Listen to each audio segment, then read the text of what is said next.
Hey everyone, it's Mary with Happy Pine Soap. Today we're going to follow up from the other video that I just showed you last week. That's the video on how to use SoapCalc and how to make your own recipes and what are water discounts and super fatting and all of that. So if any of you are brand new and didn't watch that video, no problem. I'll link it right below in the description so you can find it yourself. And today we are going to do part two, basically. We're gonna test the recipe that I showed you in that video. I do not know how that recipe is going to behave. It's brand new to me as well. So there's several things that I'm going to do to try to control my trace or how quickly the soap thickens. So what we're going to do is we're gonna have essentially a lower lye to water solution. So we're gonna soap around 33% lye solution. Hopefully that gives me enough time to work with. We're gonna also have lower temperatures while we soap. So I'm not gonna soap at higher temperatures. That tends to speed up trace. And we're going to try to find a fragrance that behaves itself and does not accelerate. So I'm keeping that in mind as I work with this new recipe. And I'm going to try to show you how to do a Lotus design, or basically the circling Taiwan Swirl, but a beautiful Lotus variation of this. So I'm gonna try to make that with this new recipe. We'll see. I don't know if it's gonna become too thick on me. So stick with me. Let's find out together, and I hope you are enjoying my videos. Hit that subscribe button, your support. I so appreciate on my channel. It helps my channel grow. And without further ado, let's get started.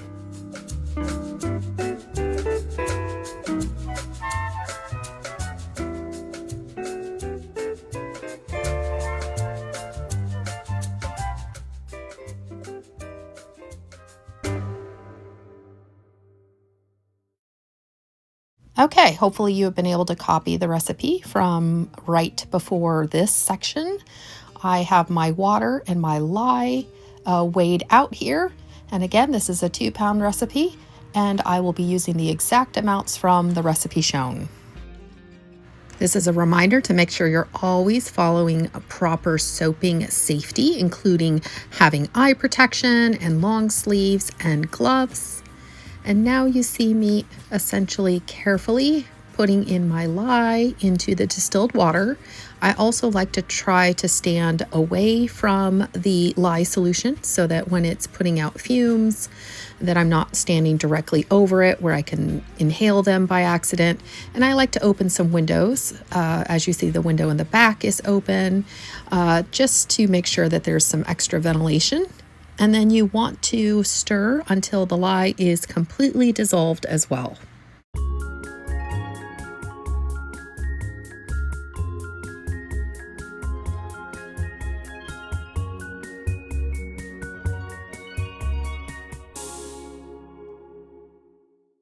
This is my fragrance from Wholesale Supplies Plus.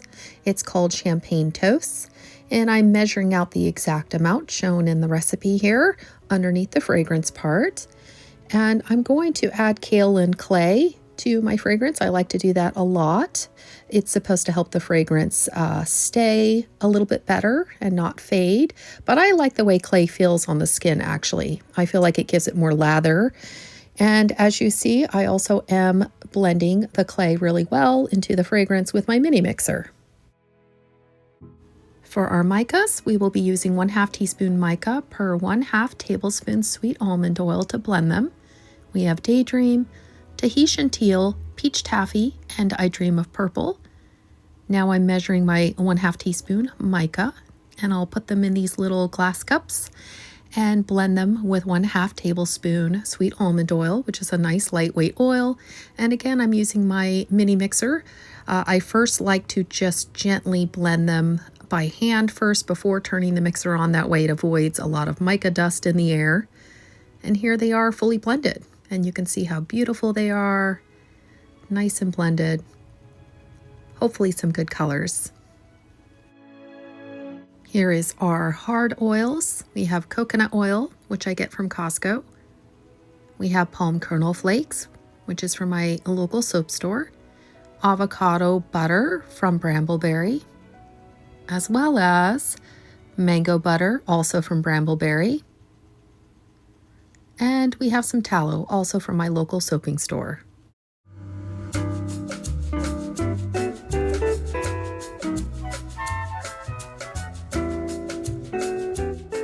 Just a reminder, don't forget to zero out your scale before you start the next ingredient so that all your measurements are exact.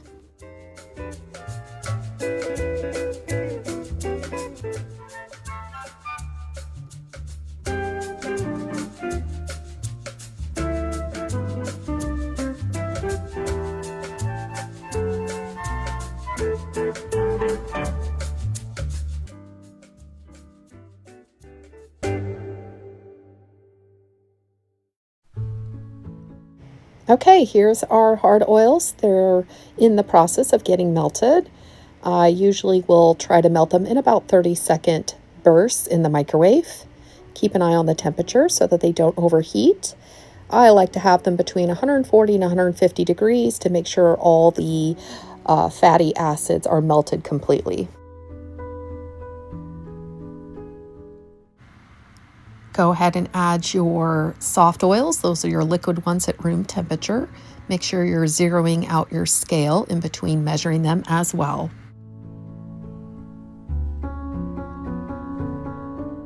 I waited about 10 minutes for the temperature of the oils to come down closer to the lye. The oils were about 100 degrees when I started, and the lye solution was about 85 degrees. We're ready to add the lye to the oils. Make sure you pour your lye solution over a spatula. It helps to reduce air bubbles. And don't forget to burp your stick blender as well by tapping it a few times against the bottom of your bowl. That will also really reduce any air bubbles that might get into your soap. And then you can check the bell of your blender here to see if any of the oils are separating off the bell. If they are, go ahead and stick blend it just a little bit more. I basically did this in about 4-second bursts for a total of about 10 seconds. You have 4 colors, so each color will go in 8 ounces of soap batter. So that's what you see me doing here, is measuring 8 ounces of soap batter in my first pour container. And I will have a total of 4 pour containers that I will put my micas into. Essentially, you just pour the mica in and blend it till it's nicely mixed. Don't put your fragrance in yet because we don't know if this fragrance is going to misbehave.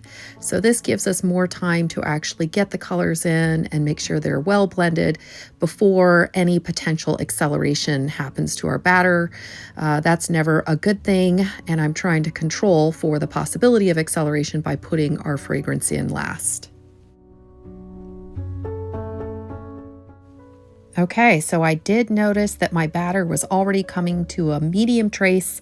As you see, when I dropped it on the surface, it really didn't sink at all and stayed at the surface.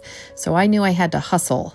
I got the fragrance in there. Basically, you just see me putting 1 teaspoon at a time until all the batter is gone. I tried to keep it even between all the 4 pour containers. And I was hustling at this point because I had a feeling this was going to come to an extremely thick, like pudding texture here very shortly, and sure enough, it did. So here I am struggling to get the layers in here before it becomes so thick that I can't get it down in there. I had to use the spatula at this point because I really couldn't pour it, and I'm just now spooning it in there. And if your batter does this to you, you can try to shake it down. So by shaking it down and tapping it firmly on the counter, you can try to reduce the air pockets and get the batter to kind of settle down in there.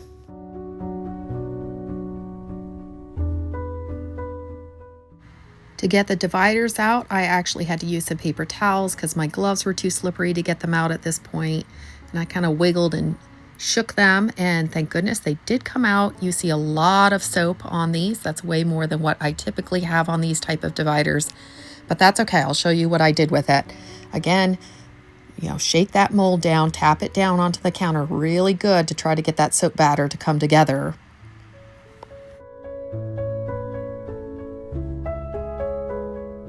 Okay, we're ready for our swirl. At this point, I was not messing around.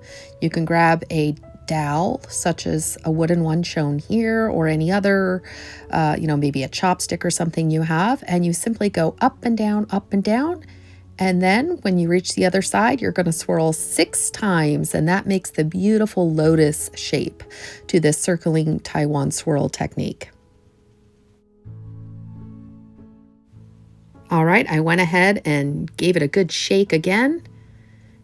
Then I covered it in plastic wrap. I like to do this to try to reduce soda ash, especially when I'm not soaping with a 50% lye solution.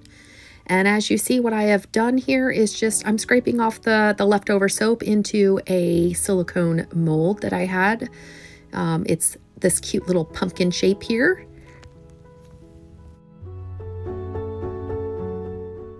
Okay, we're ready to unmold it. Simply take your plastic wrap off. I waited about 5 hours before unmolding this. The soap does get hard very quickly, so I didn't want to wait till the next day. That might break your wire cutter. As you see, it comes easily away from the mold, which is a sign that it's ready to be unmolded. And then you break the airlock just by kind of pulling at the sides and then carefully pushing the soap through the mold. And if it's ready to unmold, you'll see that air kind of beginning to show up as the airlock is broken and the soap basically releases itself from the mold.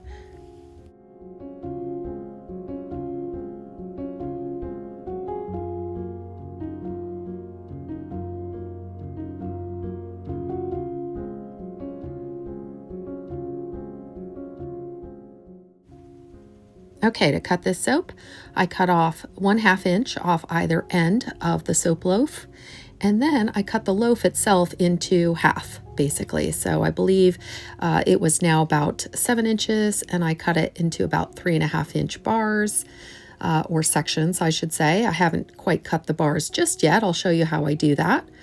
So you're going to take 1/2 of the portion and turn it on its side, and then I had almost 1 inches essentially. So this would be the bar. And as you see, the middle part did actually form the beautiful lotus design. I was very pleased. I did not know if it would look good in the middle because of how thick the batter got, but actually it did show up, and I was very happy about that. This design, or this soap recipe, quite frankly, is probably better for layers or simpler designs.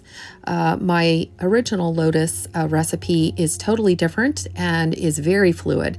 So the Lotus looks even crisper and pointier in my other Lotus soap that you see on my channel. But you know what? For this being a super thick recipe that firmed up faster than I expected, it wasn't too bad. It wasn't too shabby. The Lotus you can see here, it's absolutely gorgeous. I went ahead and beveled the edges with a vegetable peeler just to clean them up. And these sections are too big for a bar of soap. So I think what I'm going to do is I'm going to cut each one of them into half, just kind of like what you see there with the soap end. So yeah, they'll fit better in your hand if they're smaller. And then these are the little pumpkins that I made from the leftover soap batter. I found it very interesting that the soap colors actually morphed. They turned to orange and gray. It was really kind of weird. Okay, so we're on to the lather test. I waited till the next day to do the lather test. And essentially, you just get yourself a bowl of water, or a sink is even better because it's easier to create lather with a sink. But as you see, I was quite pleased. The lather on this recipe is very good. It's a nice kind of dense lather, and it actually feels moisturizing on the skin. And that's probably because of, again, the high amount of butters in this recipe. So as I mentioned, yeah, this is a great recipe. I would definitely recommend it for layers or simple design. And it's quite moisturizing. It feels good on the skin. So all in all, I think it's a successful recipe. I really hope you enjoyed this tutorial. If you did, feel free to drop me a comment. Don't forget to subscribe and like the video. That supports my channel's growth. And I look forward to seeing you all in the next soapy video. Take care, everybody.